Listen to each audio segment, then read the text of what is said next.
Hey everyone, and welcome. Have you ever missed a friend so much that it felt like only a little bit of magic could bring them back? Well, today we're going to dive into a story from India that's super old. It's all about a group of friends who sang a song so full of love, they hoped it would do exactly. Okay, just imagine for a second. What if your best friend, the one you play with all the time, could also fight giant monsters and save the whole world? That'd be pretty cool, right? Well, that is exactly what happens in our story. 1 minute he's there and then poof, he's gone. How would that make you feel? A little worried? Super sad? That's right where our story starts. So, picture this. By a big, beautiful river called the Yamuna, there's a group of friends known as the Gopis. And they're all heartbroken because their amazing friend Krishna is missing. They didn't know what to do. But then they had an idea. A really good one. They decided to sing a special song, one they hoped was so magical it would bring him right back. Okay, so a song in the moonlight. This wasn't just any old song they were singing.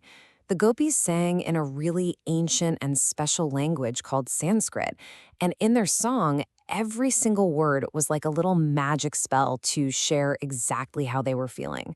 Come on, let's learn a few of their magic words. So the first word is sake. You want to try saying it with me? It's sa-ke. It doesn't just mean friend, it means a really close friend, like someone who's super dear to your heart. So when they sang "O sake," they were showing that they totally understood who he was. They knew they weren't just singing to their friend from the village, they were singing to the protector of the entire universe. Wow. They knew just how special he really was. All right, so now we're remembering our hero.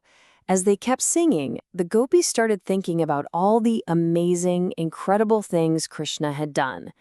They realized they weren't just missing their friend, they were missing their hero.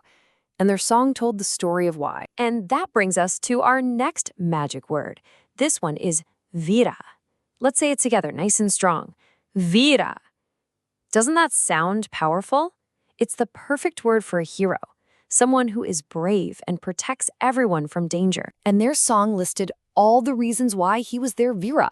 I mean, listen to this. He battled a poison serpent in the river. He fought a huge, terrifying monster. He even stopped a wild windstorm and protected them from a super fearsome bull. Again and again, he was there, keeping them all safe. But Krishna wasn't just this big, powerful hero. The Gopis also missed the little things about him, the quiet things, like his kind and gentle smile. Just thinking about his smile made them feel happy and warm and full of hope. But without him actually there, they felt so worried and sad. They sang that every single moment without him felt as long as 1,000 years. Can you imagine missing someone that much? So, you see, it wasn't just about wanting their hero back to fight monsters. They missed his friendship. They sang for him to just be there with them, to place his gentle hand on their hearts and make all that sadness go away. So the magic of their words, the Gopi song was so full of love and memories that it became something even bigger than a song just for them. It actually became this powerful story, like a gift for the whole world to hear. And this brings us to our last and maybe the most magical phrase of all. It's a bit of a long one, Katha Amritam. Let's try it together. Katha Amritam. It means a story that is so beautiful. It's like drinking something delicious and sweet. It's a story that makes you feel wonderful just by hearing it. And that's what they sang. They realized that just telling the story of Krishna, their Katha Amritam, was a way to share his magic with everyone. Telling stories about people we love and look up to is such a powerful way to keep them close and share all their goodness. And because their song was just so beautiful and so true, it's been told and sung for thousands of years. This incredible song story, which is called the Gopi Gita, is shared all over the world forever. All because of the amazing friendship the Gopis poured into it. So, we have a song that never ends. What does this ancient story really teach us? Well, it's about a lot more than just magic words and fighting monsters. What's really amazing to me is just how much they cared. They weren't only thinking about the big, heroic stuff. They actually worried that when Krishna walked in the forest, little sharp rocks and pointy grass might hurt his feet. Wow. Now that is a special kind of friendship, isn't it? To care that much about the small things. And that's the real magic right there. The Gopis felt so sad, but they didn't just sit with that sadness.